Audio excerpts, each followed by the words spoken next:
समझ आ गया।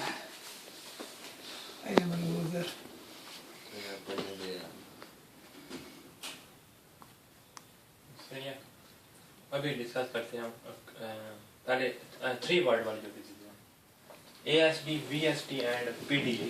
ठीक है, हर एक की पैथोफिजियोलॉजी समझनी है और साइन और सिम्टम समझ कर डायग्नोस बोल दिया। नॉर्मल बच्चे में जैसे डिलीवर होगा तो ये क्लोज हो जाएंगे और एंड ये तीनों डिजीज है, एंड का डायग्नोस लगता है कि अगर बच्चे की एज फॉर एग्जांपल 1 वीक हो गई या 1 मंथ है और अभी तक उसके अंदर ये यहाँ पे ब्लड की शंटिंग हो रही है तो उसका मतलब है कि उनके अंदर इधर पैथोलॉजी ASD, VSD और PD है। पहले नंबर पे VSD is most common congenital heart disease after bicuspid aortic valve। ये सेकंड नंबर पे है, पहले नंबर पे bicuspid aortic valve होगा। इसमें क्या प्रॉब्लम है कि राइट वेंट्रिकल और लेफ्ट वेंट्रिकल के सेंटर में फोरामेन रह जाता है। नॉर्मल पर्सन के अंदर इंटरवेंट्रिकुलर सेप्टम होता है, जो बच्चा डिलीवर होगा उसके अंदर इंटरवेंट्रिकुलर सेप्टम। इसका जो मैंने ये नीचे थिक पार्ट ड्रा किया इसको कहते हैं मस्कुलर पार्ट और यहाँ पे ऊपर होता है मेम्ब्रेनस पार्ट। मोस्टली जो VSD होता है उसमें डिफेक्ट मेम्ब्रेनस पार्ट के अंदर होता है, ठीक है, मस्कुलर पार्ट के अंदर नहीं होता। और अब डिपेंड करता है कि इसका साइज कितना है। अगर ये छोटे साइज का है तो माइल्ड प्रॉब्लम होगी, अगर इसका फोरामेन साइज में बड़ा है, मॉडरेट या बिग साइज में है तो उसके फिर साइन और सिम्टम जो है वो ज्यादा होंगे। तो इसमें क्या होगा, ब्लड क्या लेफ्ट साइड से राइट साइड पे शंट करेगा। नॉर्मल पर्सन के अंदर लेफ्ट वेंट्रिकल से एओर्टा निकलना था बच्चे के अंदर और ब्लड जो है शंटिंग नहीं करता, लेकिन इस कंडीशन में क्या होगा कि ब्लड जो है लेफ्ट वेंट्रिकल से राइट वेंट्रिकल में शंट कर देगा, क्योंकि लेफ्ट वेंट्रिकल के अंदर सिस्टोलिक प्रेशर होगा 120 या 125 मिलीमीटर मर्क्यूरी और इस साइड पे प्रेशर होगा 25 मिलीमीटर मर्क्यूरी। तो ब्लड अपने हाई प्रेशर से लो प्रेशर की तरफ शंट करेगा और इस बच्चे के अंदर फिर प्रॉब्लम क्या होगा, स्टार्ट में तो इतना सिवियरिटी नहीं होगी, यानी लेफ्ट साइड से राइट साइड पे ब्लड आ रहा है, कोई इतना प्रॉब्लम नहीं होगा, टाइम पास करता जाएगा। This is foramen or what in ventricular septum? Interventricular foramen। Foramen. VSD ventricular septal defect। VSD में ब्लड लेफ्ट वेंट्रिकल से राइट वेंट्रिकल की तरफ शंट करेगा। क्यों शंट करेगा, क्योंकि लेफ्ट वेंट्रिकल के अंदर नॉर्मली प्रेशर ज्यादा होता है और राइट वेंट्रिकल के अंदर कम होता है। तो इधर प्रेशर 120 मिलीमीटर मर्क्यूरी और इस साइड पे 25 है तो ब्लड अपने हाई प्रेशर से लो की तरफ आएगा। स्टार्ट में बच्चे को इतना ज्यादा प्रॉब्लम नहीं होगा, यानी कंपेंसेट करेगा, टाइम पास करता जाएगा, राइट वेंट्रिकल के अंदर प्रेशर बढ़ता जाएगा, ब्लड जो लेफ्ट वेंट्रिकल वाला है वो भी राइट में आ रहा है और राइट साइड से फिर क्या होगा, ये ब्लड जाएगा लंग्स के अंदर पल्मोनरी आर्टरी के जरिए और लंग्स जब लंग्स के अंदर ब्लड कम्युलेट होगा, ठीक है, राइट वेंट्रिकल से ब्लड जा ही ज्यादा रहा है और वापस ब्लड जो है रिटर्न करेगा फिर लेफ्ट वेंट्रिकल के अंदर, लेफ्ट वेंट्रिकल से इधर से ज्यादा ब्लड जो है क्रॉस करके राइट वेंट्रिकल और लंग्स के अंदर लोड बढ़ता जाएगा। लंग्स अपने आप को प्रोटेक्ट करने के लिए, एडीमा से बचाने के लिए वैसोकंस्ट्रिक्शन कर लेंगे, ठीक है, ये मैंने बताया था कि एल्वियोलाई के अंदर फ्लूइड को कम्युलेट नहीं होना चाहिए। तो जब वैसोकंस्ट्रिक्शन होगी पल्मोनरी तो पल्मोनरी रेजिस्टेंस बढ़ती जाएगी, टाइम पास करता जाएगा बच्चे के अंदर पल्मोनरी रेजिस्टेंस बढ़ती जाएगी, एक टाइम आएगा कि राइट वेंट्रिकल का प्रेशर लेफ्ट वेंट्रिकल से ज्यादा हो जाएगा, यानी इधर नॉर्मल 120 था ना तो मे बी इधर भी 120 130 हो जाएगी, वैसे नॉर्मल 25 होना था, क्योंकि आगे रेजिस्टेंस बढ़ रही है, वैसोस्पाज्म हो रहा है, तो रेजिस्टेंस बढ़ने के रिजल्ट में राइट वेंट्रिकल के अंदर प्रेशर बढ़ेगा, राइट वेंट्रिकल की हाइपरट्रॉफी होगी, तो फिर क्या होगा, ब्लड राइट साइड से लेफ्ट साइड पे शंट होना शुरू हो जाएगा। तो इसको कहते हैं आइजन-मेंजर सिंड्रोम। आइजन-मेंजर सिंड्रोम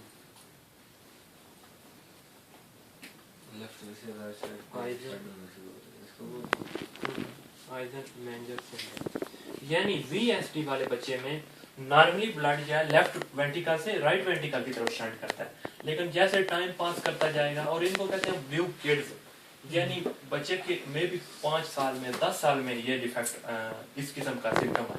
पहले बच्चे के अंदर इतना प्रॉब्लम नहीं होगा। जो राइट साइड पे ब्लड होता है ये डीऑक्सीजनेटेड होता है, और जब राइट साइड वाला ब्लड लेफ्ट साइड पे जाएगा और ये डीऑक्सीजनेटेड ब्लड कार्बन डाइऑक्साइड वाला ब्लड जैसे एओर्टा में जाएगा तो बच्चे का कलर जब वो ब्लू होना शुरू हो जाएगा, ब्लू किड्स। जैसे आइजन-मेंजर सिंड्रोम वीएसटी में स्टार्ट होगा, बच्चे का कलर जो है 10 साल की एज में 9 साल की एज में ब्लू होना स्टार्ट हो जाएगा। ये इसका सिम्टम होगा जब आइजन-मेंजर सिंड्रोम होगा। और स्टार्ट में क्या होगा, ब्लड लेफ्ट साइड से राइट साइड, ये इसकी पैथोफिजियोलॉजी है। कोई प्रॉब्लम? साइन और सिम्टम, पहले नंबर पे ब्लड लेफ्ट साइड से राइट साइड पे शंट कर रहा है तो क्या होगा, डिस्पीनिया होना स्टार्ट होगा, यानी ब्लड जो है एओर्टा के अंदर तो नहीं जा रहा, कम जा रहा है, तो पेशेंट में बच्चे के अंदर वीकनेस होगी। फेलियर टू थ्राइव, बच्चा जब दूध पिएगा तो थोड़ा सा दूध पी लेगा थक जाएगा, यानी वीकनेस बहुत ज्यादा होगी। फेलियर टू थ्राइव का मतलब है कि बच्चे का जो साइज है एज के लिहाज से वेट और साइज नहीं बढ़ेगा। नॉर्मल बच्चा जो 1 ईयर का होता है उसका वेट होना चाहिए तकरीबन 10.5 kg 1 ईयर एज में, और ये में भी बच्चा 1 ईयर एज में 4 kg हो, 5 kg हो। जब बच्चा डिलीवर होता है उस वक्त उसका वेट होता है तकरीबन 3.3 kg एवरेज है 3.3, और हर महीने वेट बढ़ता जाएगा, 1 ईयर में होगा 10.5 kg, और इस बच्चे के में वेट बहुत कम होगा। सही है, अब बाद में क्वेश्चन लगा देता हूं। आइजन-मेंजर सिंड्रोम समझ आ गया, ये पैथोफिजियोलॉजी है इसकी। ओके, साइन और सिम्टम बता दिए, weakness, fatigue, failure to thrive, उसके बाद डिस्पीनिया, जब बच्चा ड्रिंकिंग करेगा, मिल्क पिएगा उस वक्त प्रॉब्लम होगा, और उसके बाद इन्वेस्टिगेशन यानी फिजिकल एग्जाम, पहले हिस्ट्री मदर की सारी लेनी है, मदर अल्कोहल तो नहीं यूज कर रही, किस किस्म के ड्रग्स यूज कर रही है, कंजेनिटल प्रॉब्लम तो नहीं है, डायबिटीज वगैरह जो एटियोलॉजी बताइए।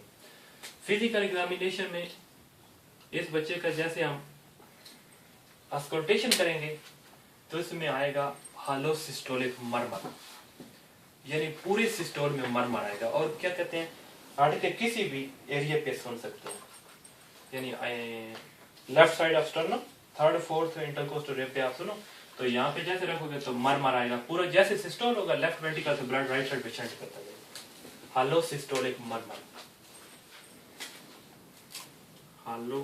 हालो mean complete, systolic mean systole, murmur mean murmur, ये पूरे के पूरे सिस्टोल में मरमर, जैसे वेंट्रिकल कंटैक्ट करेगा ब्लड या शंट करेगा। इसके क्या करना है, डायग्नोस कैसे लगाना है, डायग्नोस में सबका एक ही लगाता हूँ बाद में, सही समझ आए।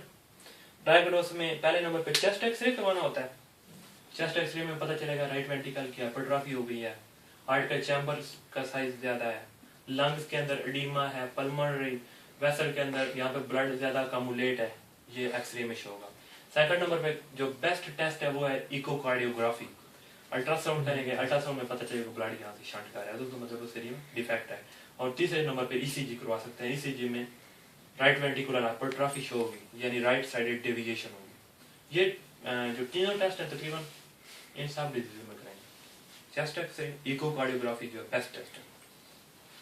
सेकंड नंबर पे है एएसडी, और ये जो है ये तकरीबन बच्चा डिलीवर होने के 1 मंथ 1 वीक के अंदर ही डायग्नोस निकाला जाता है वीएसडी। अगर माइल्ड हो, अगर छोटे साइज का हो तो ऑटोमेटिकली क्लोज हो जाता है। अगर ये जितना इसका साइज बढ़ेगा उतनी उसकी कॉम्प्लिकेशन बढ़ेगी। कॉम्प्लिकेशन इसकी 2 होती हैं, कंजेस्टिव हार्ट फेलियर हो सकता है और इन्फेक्टिव एंडोकार्डाइटिस हो सकती है। यानी क्या है, अगर ब्लड इधर अकमुलेट होता जाएगा, ये चैम्बर का साइज बढ़ता जाएगा, राइट वेंट्रिकल वाला ऑटोमेटिकली कंजेस्शन होगी, राइट वेंट्रिकल के अंदर ब्लड अकमुलेट होगा, राइट एटीएम से रिसीव नहीं करेगा, लोअर लिम्ब का एडिमा होना शुरू हो जाएगा एटसेट्रा। और एंडोकार्डाइटिस कैसे होगी, जब ब्लड यहाँ से शंट करके एक फोर्स के साथ इस वाल के साथ स्ट्राइक करेगा तो इस एंडोथेलियम इस एरिया में जो है उसको डिस्ट्रॉय करेगा, तो bacteria staph aureus streptococcus viridans attach हो जाएंगे और एंडोकार्डाइटिस हो जाएगी। सेकंड नंबर पे आ रही है एएसडी, एट्रियल सेप्टल डिफेक्ट। इसमें वेंट्रिकल का कोई प्रॉब्लम नहीं, वेंट्रिकल इस बच्चे में नॉर्मल है। अब क्या होता है कि एक बच्चे में 3-4 डिजीजेस एक साथ भी हो सकती हैं और एक बच्चे में सिर्फ एक डिजीज भी हो सकती है। लाजमी नहीं है कि भाई एक अलग-अलग डिस्कस करना है। एक बच्चे में सारी भी हो सकती है, एक बच्चे में एक भी हो सकती है। ASD में क्या होगा? Inter atrial septal defect. Normally बच्चे में यहाँ पे ये फोरामेन ओवेल होता है, इसको मैं समझाता हूँ। इंट्रायूट्राइन लाइफ में जिस वक्त पहले जो हार्ट है वो एक किस्म का इस तरह का बॉल होता है, यानी आप कह लो बालून लाइक स्ट्रक्चर होता है। पहले इसके अंदर कोई चैम्बर नहीं होते। टाइम पास करता जाता है, यहाँ पे बनता है क्या कहते हैं जो न्यूरल क्रेस्ट सेल्स हैं वो आके शिफ्ट हो जाते हैं। टाइम पास करेगा, बाद में इधर से सेप्टम डेवलप होना शुरू हो जाता है। सही है? तो इस एरिया से एक सेप्टम के लिए इसको कहते हैं स्ट्रक्चर सिकंडम, या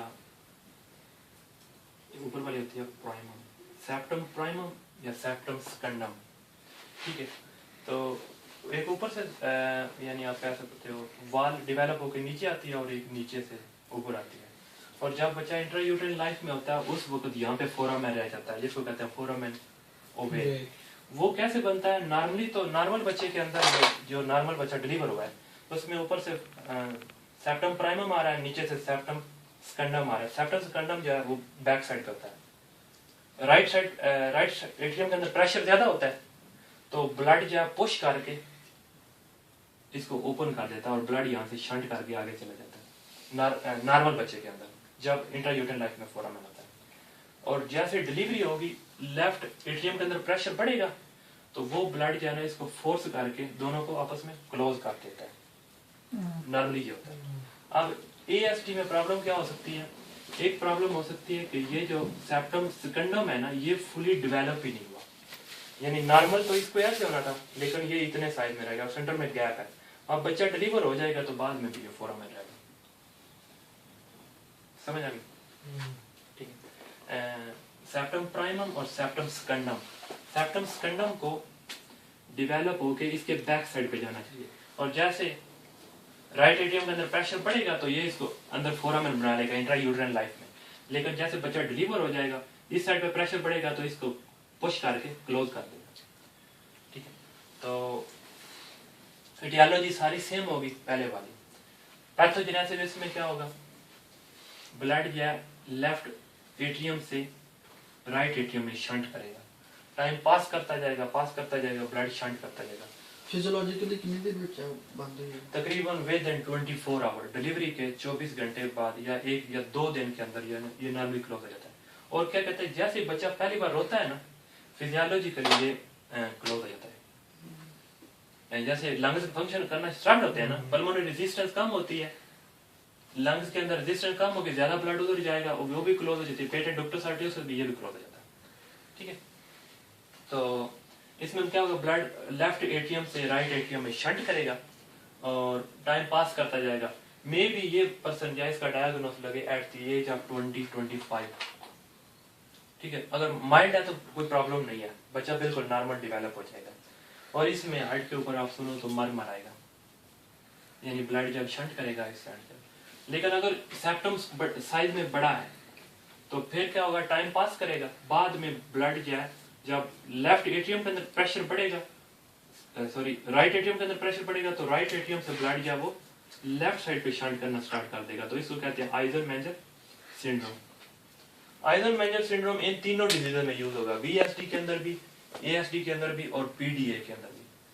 आइजन-मेंजर सिंड्रोम का मतलब है कि ब्लड जो है पहले लेफ्ट साइड से राइट साइड पे शंट कर रहा था तो टाइम के लिहाज से ब्लड राइट साइड से लेफ्ट साइड पे आ जाएगा। क्लिनिकल फीचर इसके भी सेम होंगे, यानी बाद में बच्चे को कंजेस्टिव हार्ट फेलियर हो सकती है, वीकनेस होगी, डेवलपमेंट सही नहीं होगी, एक्सरसाइज इंटॉलरेंस होगी, वेट यानी फेलियर टू थ्राइव, बच्चे का सही डेवलपमेंट नहीं होगी पूरी।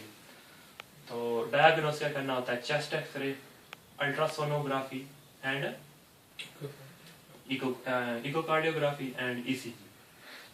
मैनेजमेंट इनकी सर्जिकल होती है। अगर छोटे साइज का हो तो ऑटोमेटिकली क्लोज हो जाता है, अगर साइज बड़ा हो तो सर्जरी करनी पड़ती है। वीएसटी में सर्जरी करते हैं, इसमें सर्जरी करते हैं। नेक्स्ट